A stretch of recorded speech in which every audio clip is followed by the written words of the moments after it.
사랑하는 영락교회 지체들에게 주 안에서 평화 인사를 전합니다. 오늘은 2023년 6월 22일 목요일입니다. 오늘의 묵상 본문은 역대하 26장 1절로 23절까지의 말씀입니다. 오늘 본문 말씀 26장 1절부터의 말씀은 이렇게 시작합니다.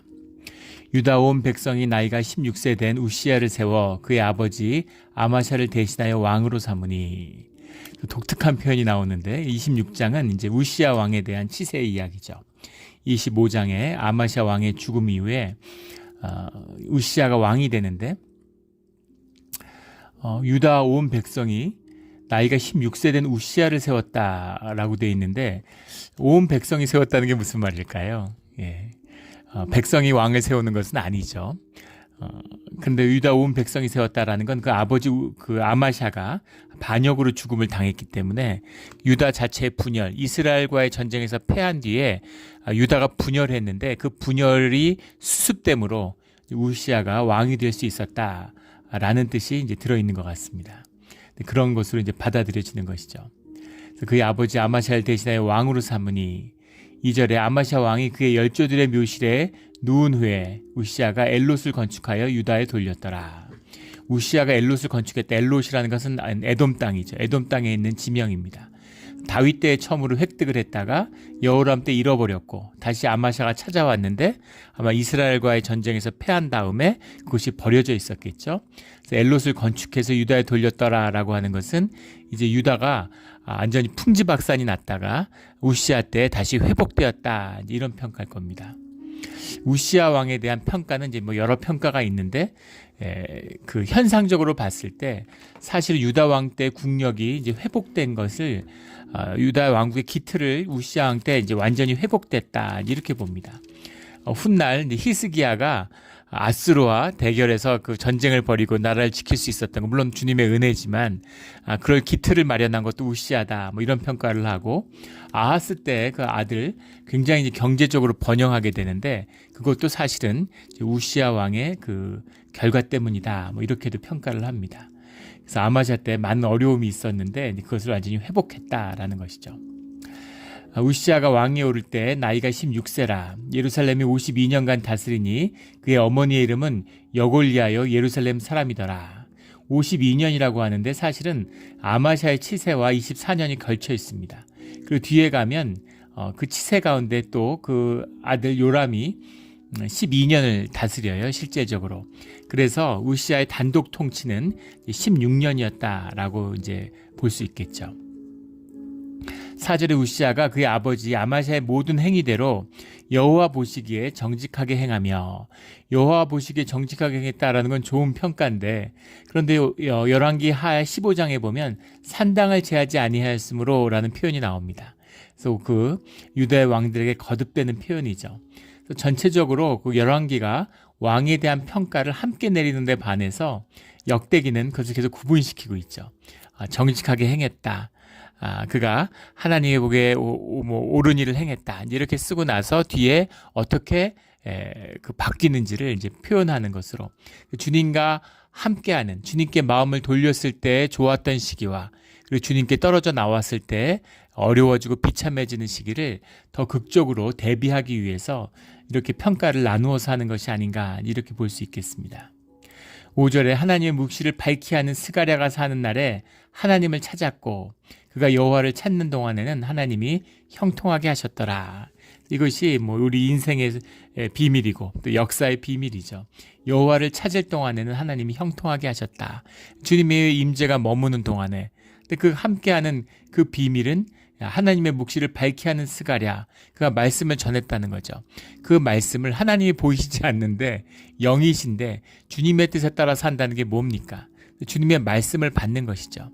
주님의 말씀을 영으로 주님의 뜻으로 받고 순종하는 삶을 살았다라는 그 의미입니다. 그것이 묵시를 밝히 아는 스가랴가 살아있을 동안 하나님을 찾았다라는 그 의미죠. 그동안에는 하나님이 형통하게 하셨다라는 겁니다. 그래서 우리의 삶을 통해서 주님의 임재를 볼 수 있는 것이죠. 은혜가 함께하는 겁니다.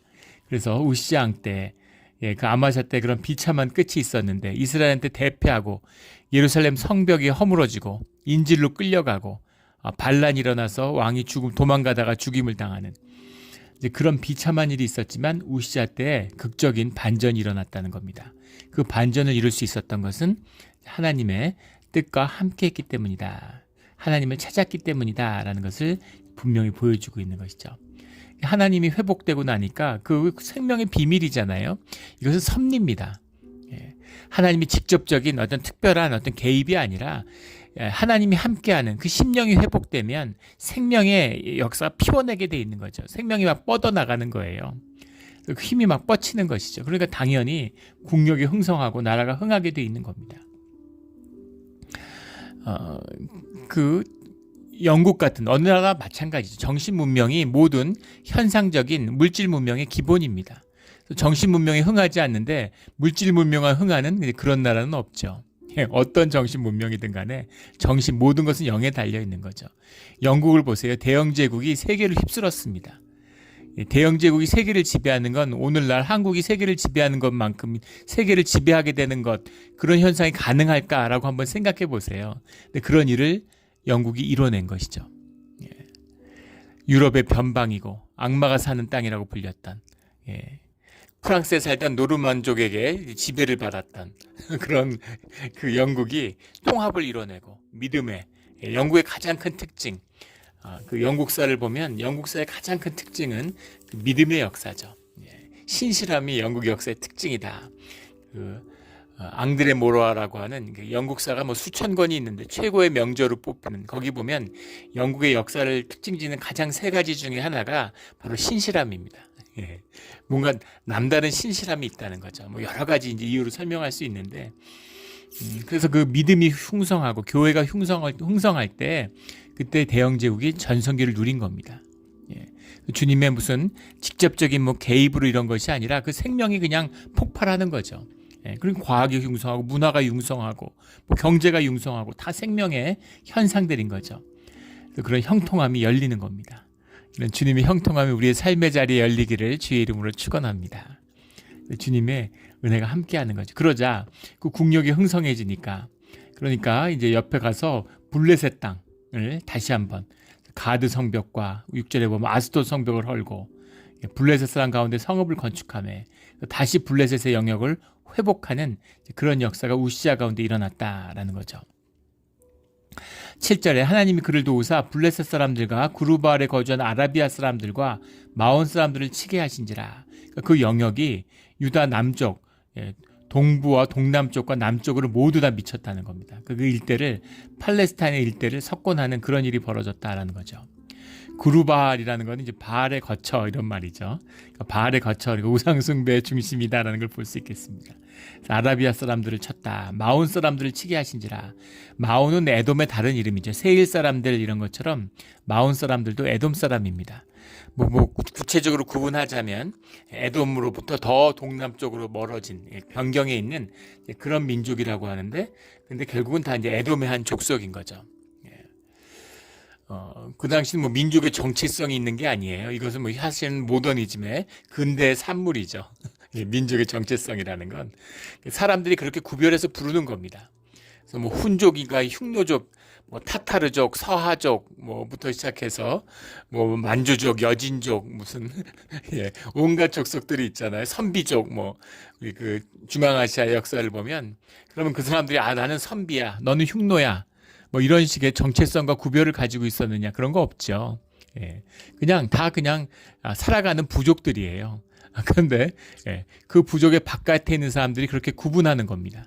몽골의 치아가 되면 또 몽골 사람으로 살아가고, 타타르의 치아가 되면 타타르 사람으로 분류되고, 여진의 치아가 되면 또 여진의 치아로 분류되고, 뭐 거란의 치아면 거란이 되고 이러는 겁니다.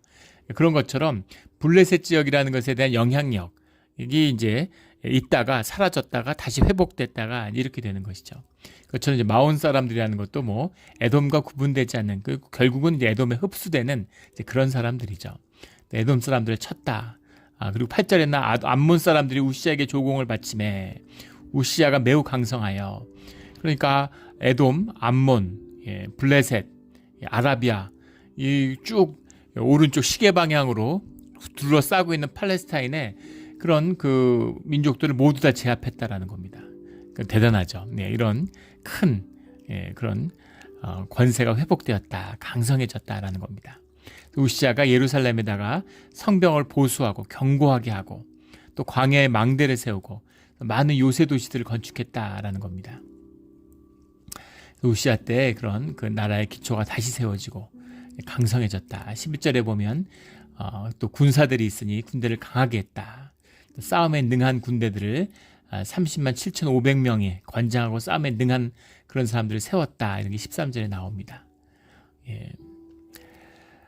15절에 또 예루살렘에 재주 있는 사람들에게 무기를 고안하게 하여, 무기를 고안했는데 무슨 무기를 고안했을까라는 거에 대한 정확한 기록은 없지만 역사학자들은 투석기 같은 것이었을 것이다. 뭐 이렇게 거기에 대한 기록들이 많이 남아 있다고 해요.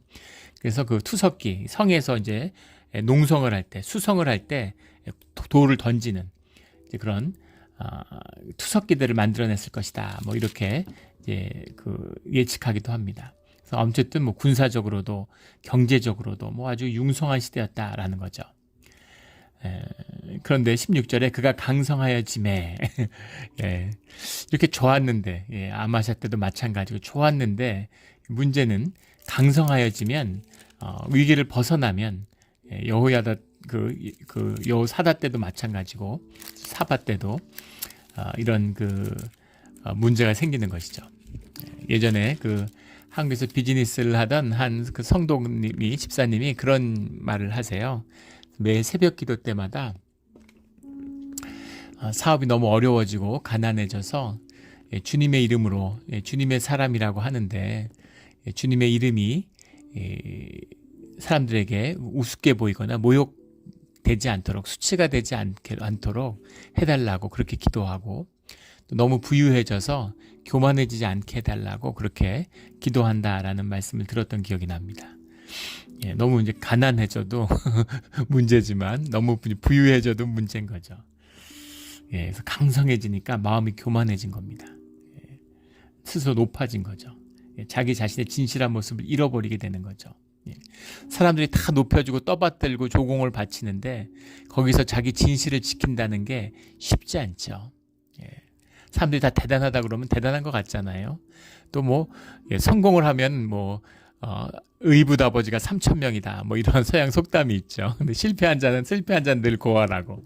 실패하면 네가 잘못해서, 네가 못나서 그런 거야. 근데 성공하면 성공을 돕고, 성공의 귀한 인연을 함께한 사람들이 수도 없이 미담이 끝도 없이 나오죠. 그런 것처럼 사람들이 모두 다 떠받드니까 교만해지는 것이죠. 악을 행했다는 건 주님께서 떨어져 나왔다는 겁니다. 거기서 한 발 더 나가서 그의 하나님 여호와께 범죄했다. 악을 행했다라는 건 주님과 연결돼 주님과 하나가 되지 못했다. 주님으로부터 벗어났다라는 얘기인데 범죄했다라는 건 이제 주님의 말씀을 지키며 말씀의 율법을 지키며 살지 않았다라는 겁니다. 이건 뭐 자연스럽게 에스컬레이터 되는 거죠. 교만해지면 악해지면 범죄하게 되는 겁니다. 내 안에 있는 악이 내 삶으로 나타나는 것이 이제 범죄잖아요. 우리가 주님 앞에 함께함으로 선하여짐으로 주님 안에서 의를 행하는 것과 정반대되는 것이죠. 그래서 곧 여호와의 성전에 들어가서 향단에 분향하려 한지라 직접 이 제사를 주관하려고 했다. 그런 이야기입니다. 왜 그랬을까? 갑자기 미친 것도 아니고 주님의 율법을 모르는 것도 아니었을 텐데 스가랴와 같은 선지자, 정확히 누구였는지 모르겠는데 5절에 나오는 그런 선지자가 옆에서 어드바이스를 잘 해줄 때는 문제가 없었는데 말씀을 전하는 자, 말씀이 흐려지니까 그러니까 이제 영이 어두워지고 주님께서 멀어지니까 이런 참사가 일어났다는 겁니다. 뭐 여러 가지 해석이 있죠. 왜 향단을 분향하려고 했을까? 하나는 중앙 집권을 강화하려고 했을 것이다. 프리스트 킹, 이게 뭐 제사장 왕, 왕이며 제사장인 것. 이게 권세가 하나 되는 원천이잖아요. 제단 앞에 두 감람나무와 같은 두 권세인데 이걸 하나로 합치면 이게 융합되면 어마어마한 파워를 만들게 되죠. 지금도 마찬가지잖아요. 지도자라는 사람들이 행정부를 이끌고 유능한 매니저가 돼서 나라를 잘 관리하면 되는데 근데 그런 걸로는 힘이 크지 않죠. 법이 정하는 법이 정하는 뭐 미국 대통령, 뭐 한국 대통령, 무슨 뭐 그런 대통령들이 뭐 힘이 얼마나 있겠어요. 그런데 그 힘을 넘어서는 영향력을 가질 수 있죠. 미국 같은 나라조차도 대통령이 뭐 삼권이 분리돼 있고 강력한 의회가 있지만 대통령이 뭐 무소불위의 힘을 휘두를 수 있습니다. 얼마나 영향력이 커질 수 있는가 하는 걸 우리 역사를 통해 봤죠. 완전히 뭐 4년 만에 나라가 다른 나라로 바뀌는 것 같이 변할 수가 있어요. 그 영적인 영향력, 영적인 파워가 있기 때문입니다. 지도자의 파워 가운데는. 근데 그것이 종교와 하나가 되면, 종교의 옷을 입으면 엄청나게 그 힘이 막강해지는 거죠. 교황을 보세요. 교황의 영향력이 전 세계 13억 명에게 미칩니다. 어떤 나라에 속해 있던 어떤 민족이든 어떤 말을 하든 교황의 영향력이 절대적이죠. 근데 교황의 힘과 세속적인 권력을 함께 갖고 있다고 한번 생각해 보십시오. 무시무시한 거죠. 그런 강력한 권력. 그 히틀러 같은 사람 보세요. 단순한 정치 지도자가 아니죠. 종교적 지도자예요. 자꾸 그런 종교적인 파워를 가지려고 하는 겁니다. 영적인 영향력을 갖고 싶어 하는 거죠. 그래서 그런 힘을 갖기 위해서 또 이방 국가에서 그렇게 하잖아요. 다 그렇게 강력한 힘을 모으잖아요. 그러니까 그렇게 하고 싶었을 것이다. 더 강한 파워를 가지고 싶어서 그랬을 것이다. will to power에 이제 붙들리니까 그렇게 됐을 것이다. 이제 이렇게 볼 수 있겠죠. 또 다른 이제 의견은 다윗과 솔로몬 같은 이제 위대한 왕으로서 보이고 싶어 했던 게 아닐까. 다윗이 대표적인 이제 제사장 왕이죠. 프리스트 킹이에요. 주님께 솔로몬도 마찬가지였죠. 강력한 왕이었습니다. 그러나 다윗이 가졌던 영향력이라는 것은 주님 앞에 주님의 사람으로서 예배자로서 가지는 그런 헌신이었지 이 주님이 말씀을 거역하거나 성전의 율법을 어기는 것은 아니었습니다. 주님께 헌신을 드리고 예배 가운데 찬송을 만들고 또 예배하는 자리에서 사람들 앞에서 기도하고 기도자가 된 것이죠. 대표 기도를 한 것이지 본인이 집례자가 된 것은 아니었다는 겁니다. 그래서 다윗과 솔로몬과 같이 되려고 했다라면 큰 착각인 것이죠. 다른 역할이다라는 겁니다. 근데 무엇보다 중요한 것은 하나님의 말씀에서 벗어나서 악해지면 그러면 악의 영향 안에 들어가게 돼 있어요. 주님의 율법과 성전의 율례를 거슬렸다는 게 뭡니까? 하나님을 거슬렸다는 거잖아요. 어떻게 하나님을 거스릴 수가 있습니까? 하나님이 세운 유다의 왕이고 다윗의 뿌리라고 하면서 다윗의 뿌리에서 나왔다는 것이 주님이 세운 하나님이란 왕이란 뜻이잖아요. 근데 성전을 거스른다는 게 말이 됩니까? 이율배반이죠. 그러니까 어떻게 이런 일이 있을 수가 있을까? 악령의 역사가 있는 겁니다. 악의 역사가, 대적의 역사가 있는 거예요. 영에는 진공이 없죠. 나는 뭐 하나님 없이, 뭐 종교의 도움 없이, 하나님 없이 살 수 있어. 난 신앙 없이 살 수 있어.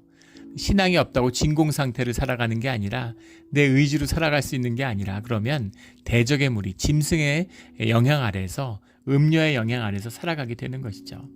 그런 겁니다. 진공 상태라는 것이 없다라는 거죠. 나는 누구의 종도 아니야. 난 하나님의 종으로 살고 싶지 않아. 그러면 내가 주인으로 살아가는 게 아니라 음료의 종으로, 세상의 종으로, 돈의 종으로 살아가게 되는 거죠. 근데 중요한 것은 주님은 내 종으로 나를 섬기는, 내 자녀로서 나를 섬기는 그런 것으로 드러내놓고 부르신다는 겁니다. 근데 대적의 무리는 그걸 속이죠. 네가 주인 노릇해야 돼. 네가 네 삶의 주인이야. 그렇게 속이지만 사실은 자기의 종으로 삼는 겁니다. 이것이 속이는 영, 거짓의 마왕, 대왕, 세상을 다스리는 공중의 권세 잡은 자, 대적의 역사죠. 그런 역사가 일어나니까 주님의 뜻을 거스리는 일들, 있을 수 없는 일이 일어났다라는 겁니다. 17절에 제사장 아사랴가 여호와의 용맹한 제사장 80명을 데리고 그 뒤를 따라 들어가서, 용맹한 제사장은 어떤 제사장일까요? 제사장은 성전을 섬기는 자들인데 용맹한 제사장, 이거 직역한 거죠. 하일이라는 말입니다. 하일이라는 거 훌에서 온, 우리 성경에 많이 나오는, 보통 하일 기뻐루라는 말이 붙어서 나오죠. 용사라고 얘기할 때, 용사 뭐 몇 70이니 이럴 때 하일 기뻐루라는 말이 많이 나오는데 제사장 앞에 하일이 붙었어요. 용맹한 제사장은 뭘까요? 용감한 제사장. 왕 앞에 나가는데 왕의 권세가 있는데 목숨 건 거죠. 이런 일은 있을 수 없다. 레드라인인 겁니다. 왕이 아무리 권세가 있고 아무리 뭐 왕이 무슨 대단하다고 해도 성전 안에서 이런 일은 있을 수 없다. 이렇게 되는 거죠. 있을 수 없는 일입니다. 그래서 18절에 우사야 왕 곁에 서서 그에게 이르되, 곁에 서서라고 했는데 왜 곁에 서서라고 해석을 했는지 모르겠어요. 곁에 서서 이러면 우리 그 사극에서 보는 조선 왕조 시대에 아니되옵니다. 주상마마 아니되옵니다. 뭐 이런 느낌이잖아요. 곁에 쓴 게 아닙니다. 바이 야마두 알이란 말이에요. 바이 야마두라는 게 쓴다는 스탠드, 쓴다 이런 말입니다. 알이라는 건 눈을 마주 봤다는 얘기예요. 눈 앞에 섰다는 얘기입니다. 눈 앞에 섰다는 게 뭐예요? 몸으로 가로막았다는 거예요. 왕이 혼자 들어가지 않았겠죠. 왕도 뭐 경호원들이 있고 뒤에 신하들이 있지 않겠어요? 그 신하들 데리고 쭉 들어가는데 제사장들이 앞에서 스크럼을 짜고 막은 거죠. 못 들어가 이렇게. 눈을 마주치고 얼굴을 앞에 딱 대밀고 못 갑니다. 이렇게 막은 거예요. 그러니까 용감한 제사장들인 거죠. 그걸 막은 겁니다. 이르되 우시하여 여호와께 분향하는 일은 왕이 할 바가 아니요 오직 분향하기 위하여 구별함을 받은 아론의 자손 제사장들이 할 바니 성소에서 나가소서 이렇게 얘기합니다. 용감한 거죠. 성전에서 나가소서 이렇게 얘기합니다. 분향하기 위하여 구별되었다. 구별되었다는 게 성별되었다라는 말이죠. 특별해서가 아니라 대단해서가 아니라 주님의 소명입니다. 사명이에요. 그 안에 구별됐다는 것이 거룩함의 본질이죠. 주님의 뜻입니다. 근데 그것을 지금 어기려고 그래? 안 돼. 나가 이런 거죠. 나가소서 나가 이러는 거죠. 무슨 갤럭시죠? 뭐 최근에 요즘에 유행하는 뭐 갤럭시 시리즈죠. 마블 영화의 3탄인데 거기에 이제 외계 생명체가 얘기하다가 뭐가 마음이 틀어지니까 나가라 이렇게 얘기를 해요. 한국말로 나가라 이렇게 얘기를 하더라고요. 참 신기한 세상이 됐죠. 일본 매체에서 봤는데 일본의 10대들이 쓰는 말들을 우리나라도 그렇죠. 어느 나라나 10대들이 쓰는 말들을 어른들이 못 알아듣는 거예요.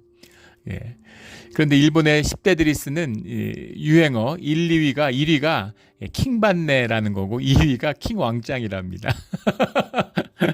다 우리말, 한국 드라마 이런 걸 하도 보니까 이제 그 영향을 받아서 한국말이 이제 세계로 퍼져나가는 거죠.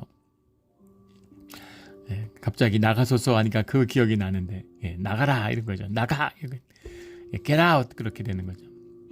왕한테 그렇게 이야기를 하는 겁니다. 이 구별됐다라는 것의 의미죠. 누가 더 파워풀하고 누가 더 권위 있고 이런 문제가 아니에요. 구별됐을 뿐입니다. 그게 존중돼야 되는 것이죠. 근데 이것을 존중하지 않았다는 건 주님을 존중하지 않는다는 뜻이 들어있다는 겁니다. 이 의미예요. 교회에서도 그런 걸 오해하는 분들이 있죠. 뭐 서리 집사가 있고 안수 집사가 있고 뭐 권사가 있고 장로가 있고 뭐 목사가 있고 이런 직분들이 있잖아요. 그런데 그런 직분들이라는 거를 무슨 뭐 안수 집사는 장로보다 못한가? 권사하고 장로보다 못한가? 뭐 이런 그런 게 아니죠. 예전에 그 한 세교가 와서 친구가 교회 장로님이에요. 근데 이제 뭐 장로님이 얼마나 존경을 받습니까? 교회에서. 그러니까 와서 보니까 이제 황당한 거죠. 자기 친구인데 어릴 때부터. 근데 자기가 더 똑똑하고 뭐 공부도 더 잘하고 사업해서 돈도 더 많이 벌었고 뭘로 봐도 내가 더 나은데 좋은 학교 나왔고 근데 나는 교회 오니까 아무것도 아닌 것 같고 친구는 엄청 사람들에게 높임을 받으니까 속으로 상당히 이제 서운하고 화가 나는 거죠. 그래서 그 장로님이 저 친구 아무것도 아니었다고 어릴 때 아무것도 아니었다고 이런 식으로 이제 얘기를 하는 거예요. 그래서 어떤 마음인지 이제 이해가 되죠. 근데 그분이 무슨 사람이 높고 뭐가 어떻다는 그런 의미가 아니잖아요. 높고 낮음이 아니고 봉사하는 자리로 부름을 받았는데 그 봉사의 직분을 주님 안에서 그 사명을 귀하게 여기는 겁니다. 목사도 마찬가지죠. 목사가 뭐가 있겠어요. 근데 주님의 말씀을 받고 주님의 집례를 받은 자로서의 주님의 사명이 있는 거죠. 그 사명을 귀하게 여기고 그 사명을 소중하게 여기는 겁니다. 공동체가. 그래서 그걸 지켜주는 것이죠. 근데 그게 흐려지면 그 분별이 흐려지면 마귀의 역사가 교회 안에서 장난질이 시작되는 거예요. 그래서 무너진 교회들 그런 교회들 보면 뭐 막 자기의 가장 선함을 주님이 주신 형상을 투사하기 위해서 만들어진 종교의 옷이잖아요. 목사라는 종교의 그 잡을 만든 이유가 인간의 연약함 때문이죠.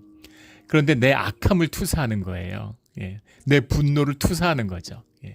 약자같이 보이고 내가 화내도 뭐 꼼짝 못하니까 그런 겁니다.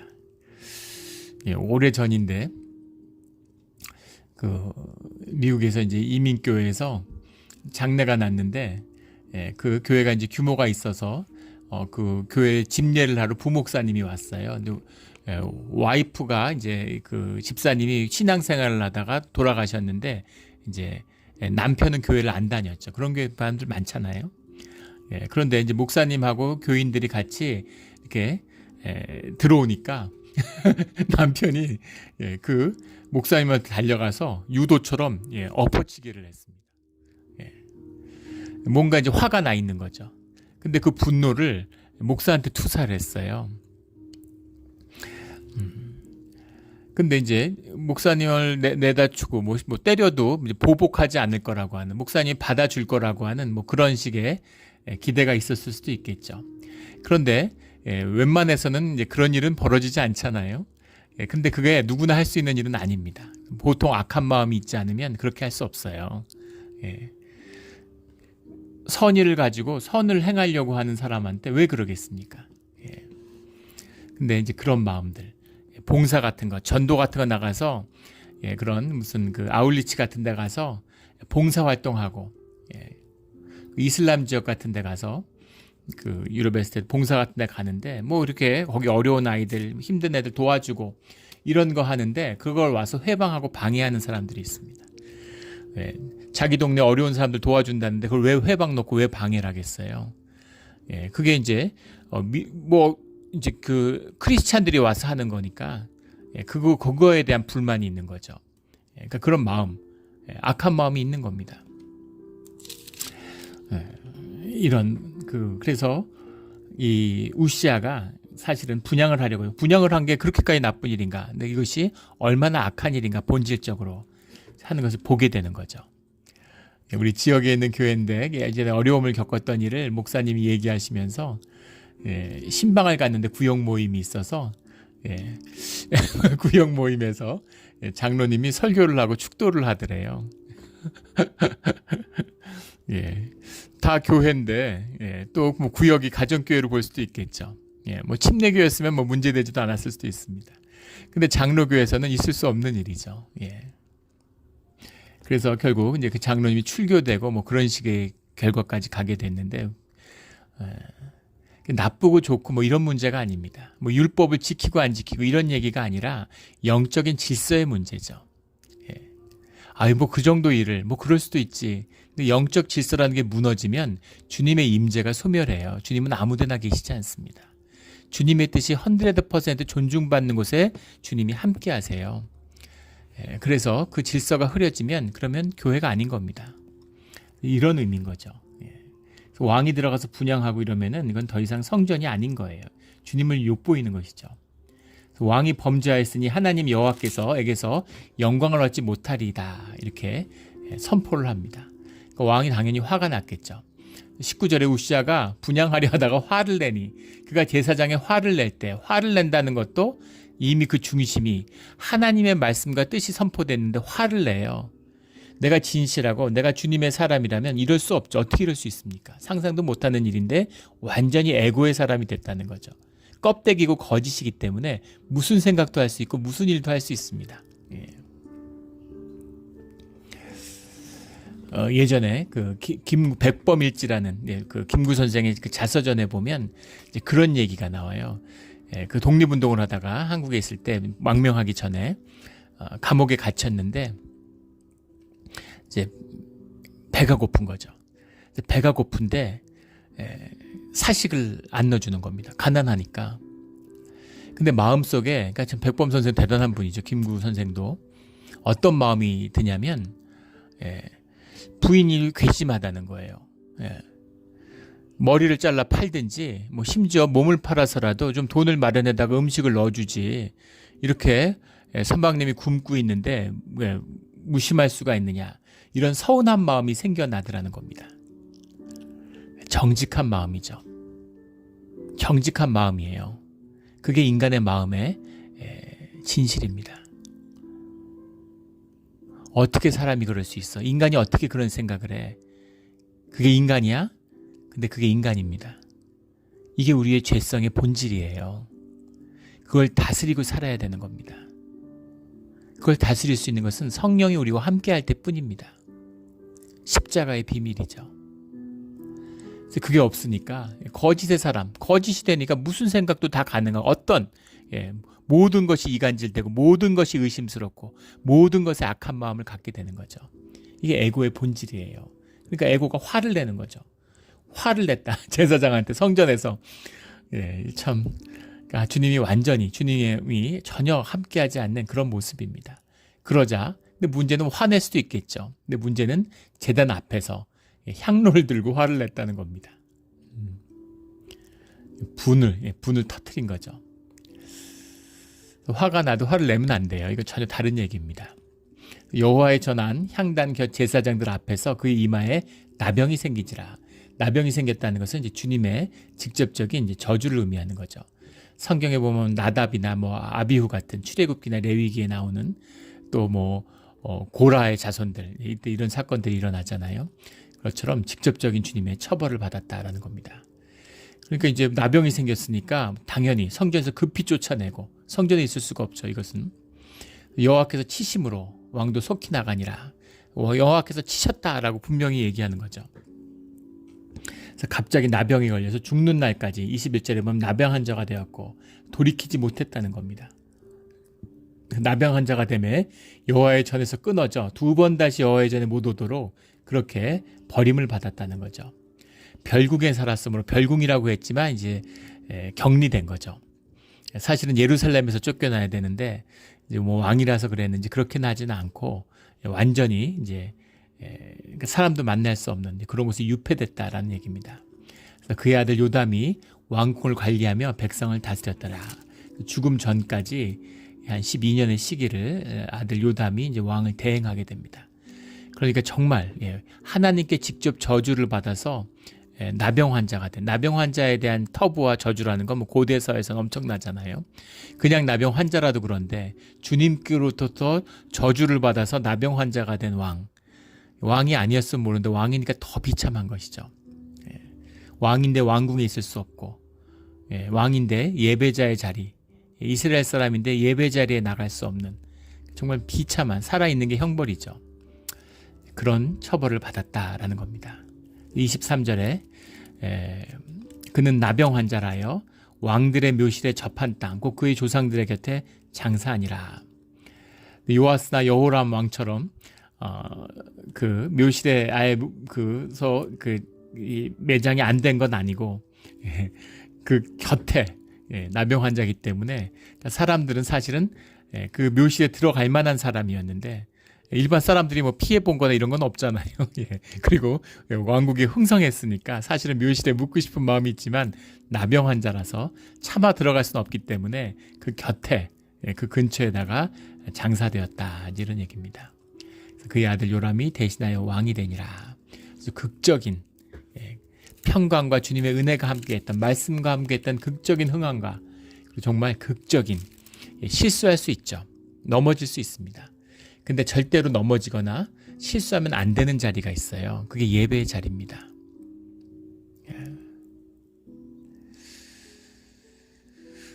제가 그 예배 집례를 위해서 올라가기 전에 그 앞에 서서 늘 이제 보혈로 몸을 씻는 이제 그런 묵상 기도를 드립니다. 그리고 주님께 고백해요. 일생 가운데 모든 것에서 실패해도 좋지만 예배 가운데 실패한 일은 없게 해달라고, 주님의 이름을 더럽히거나 주님의 이름을 모욕하는 일은 없게 해달라고 저 때문에 그렇게 주님 앞에 기도를 드립니다. 우리 신앙의 자리죠. 우리가 여러 가지 죄를 지을 수 있겠죠. 하지만 레드라인이 있습니다. 예배의 자리에 설 때는 주님의 성전 안에서는 주님의 뜻을 세우고, 주님을 거역하면 누구에게 용서를 받고 누가 돌이킬 수 있습니까? 누가 돌이킬 수 있어요? 오늘 15절에 기이한 도우심을 얻어 강성하여짐이었더라. 기이한 도우심이라는 말씀이 나옵니다. 기이한 도우심. 히플리 러헤아자르라는 러헤아자르라는 말이 이제 헬프 도와준다라는, 히플리라는 건 영어 성경에는 marvelously 이렇게 썼는데, 기이한 도우심. 기이한 도우심이 뭘까요? 기이한 도우심이라는 것은 물론 주님의 도우심 자체가 신비이기도 하지만 우리가 도우심을 받을 자격이 없지만 주님이 도와주시는 겁니다. 은혜죠. 예전에 한국에서 만났던 집사님이 사업을 크게 하셨던 분인데 아주 좋은 일도 많이 하세요. 근데 그분이 그런 말씀을 했던 게 기억에 오래 남습니다. 알 수 없는, 영문을 알 수 없는 은혜를 입었다, 이렇게 얘기하시더라고요. 아무 자격이 없는데, 죄인인데 아무 자격이 없는데 일생을 통해서 영문을 알 수 없는, 도대체 왜 나한테 이렇게 잘해주실까, 왜 나한테 이렇게 복을 주실까, 영문을 알 수 없는 은혜, 이것이 오늘 기이한 도우심, 바로 성경이 말씀하는 이것이죠. 우리 주님의 기이한 도우심, 알 수 없는 은혜를 일생 가운데 누리며 살아가는 우리 모두가 되기를 주의 이름으로 축원합니다. 아멘. 함께 기도드리겠습니다.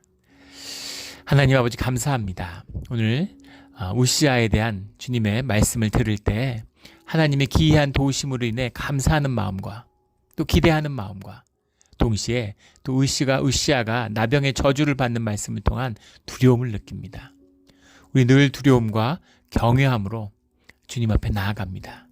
주님, 우리 일생 가운데 어떠한 경우에도 주님과 성령을 거스르는 일이 없게 하시고 주님의 기이한 도우심을 속에서 은혜를 누리며 바라며 살아가는 그런 우리의 삶의 자리, 말씀이 흐려지는 일이 없는 우리의 신앙의 자리, 믿음의 자리가 되게 하여 주시옵소서. 감사하며 예수 그리스도의 이름으로 기도드렸습니다. 아멘.